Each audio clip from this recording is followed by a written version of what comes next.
título, Avaliação do crescimento biomanso sobre solos semiáridos tratados com materiais orgânicos. O biomanso tem como centro de origem a América do Sul e é uma planta bastante adaptável a diversas condições climáticas, podendo suportar longos períodos de estiagem. Os óleos vegetais têm sido largamente estudados como alternativa para programas de fontes de energias renováveis, sendo o biomanso uma das plantas que estão sendo bastante estudadas por conta da sua elevada produção de óleo, e esse óleo é inodoro, que ao ser queimado não emite fumaça, podendo ser utilizado como matéria-prima para a produção de biodiesel. A bacia hidrográfica do Japão de Mossoró tem 210 km de extensão, que vai desde a sua nascente no município de Rincon até a sua foz entre os municípios de Grossos e Areia Grande. Esse rio apresenta um importante papel para o desenvolvimento econômico da região, sendo constatado pelas atividades agrícolas, pela pesca, entre outras atividades. Apesar desse rio apresentar um importante papel no desenvolvimento econômico da região, ele vem sofrendo bastante com o crescimento desordenado das cidades presentes em todo o seu curso, apresentando alguns trechos com alto nível de poluição.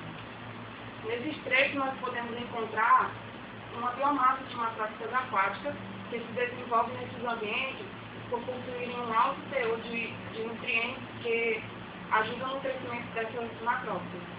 Mas uma grande presença dessas macrófitas nesses ambientes pode causar prejuízo aos usos diversos das águas do rio, de lagos e represas, dificultando a navegação, a captação da água, também bloqueando o fluxo de água nos canais de irrigação e contribuindo também para a diminuição do oxigênio dissolvido na água.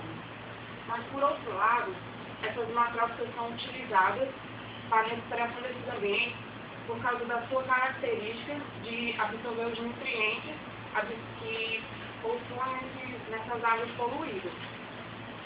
Então, como objetivo geral do nosso trabalho é utilizar o composto preparado a partir dessas macrófitas, juntamente com várias qualidades de água usadas na irrigação de biomanso. Em nossa metodologia, nós usamos um solo ardicol não salino, trancarenoso, usamos uma estrutura para garantir o estabelecimento fatorial de 3 sulfatos.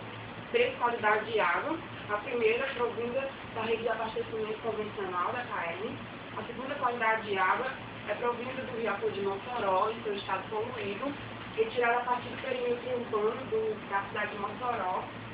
E a terceira qualidade de água também é vinda do Riacho de Mossoró, submetida ao tratamento de filtragem e floração.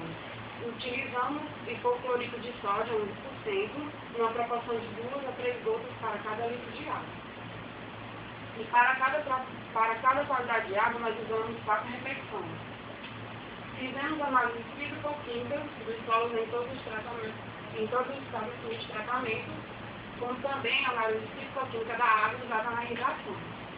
Foram avaliadas variações dos parâmetros do desenvolvimento da planta, que foram a altura das plantas, o diâmetro caulinar e a área foliar. O gráfico 1 mostra a variação do parâmetro da altura da planta. O que podemos observar que as mudas irrigadas com água tratada apresentaram um elevado desenvolvimento em relação às mudas irrigadas com água do rio e da KM. O gráfico 2 mostra a variação do parâmetro do diâmetro do cálcio. Também podemos observar que as plantas irrigadas com água tratada apresentaram um elevado desenvolvimento em relação às mudas irrigadas com água da KM e com água do rio. O gráfico 3 mostra a variação do parâmetro da área foliar. Também foi observado que as mudas irrigadas com água tratada apresentam um elevado crescimento em relação às mudas irrigadas com água do rio e da KM.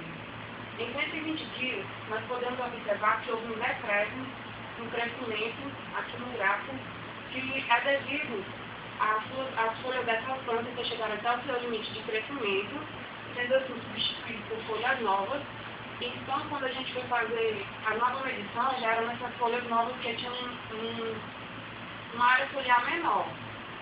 Por isso, justifica o decréscimo aqui no gráfico. Na tabela 1, mostra as análises físico-química das amostras de água.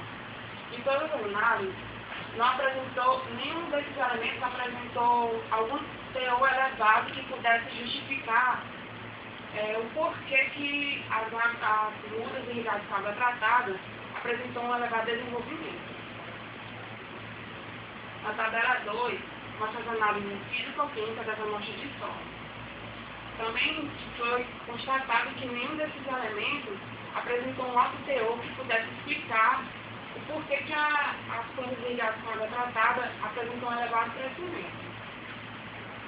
Concluímos que, além do prion manto ter uma cultura pouco exigente com a qualidade da água usada na sua irrigação, a compostagem do aguaté irrigado com água residuária apresentou um comportamento bastante favorável ao cultivo do prion manto em nossa região.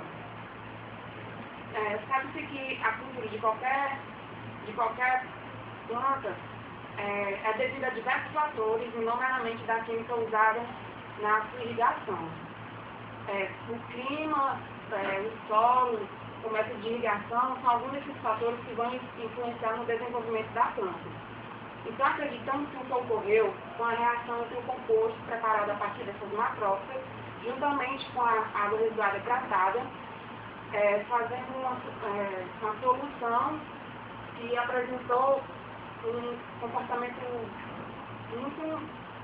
muito bom para o cultivo do pion, para o crescimento do pion manto na nossa região. É importante repetir esse experimento em diferentes épocas para comprovar os fatos e ver se não são fatos isolados. Espero que tenha ficado claro e obrigada.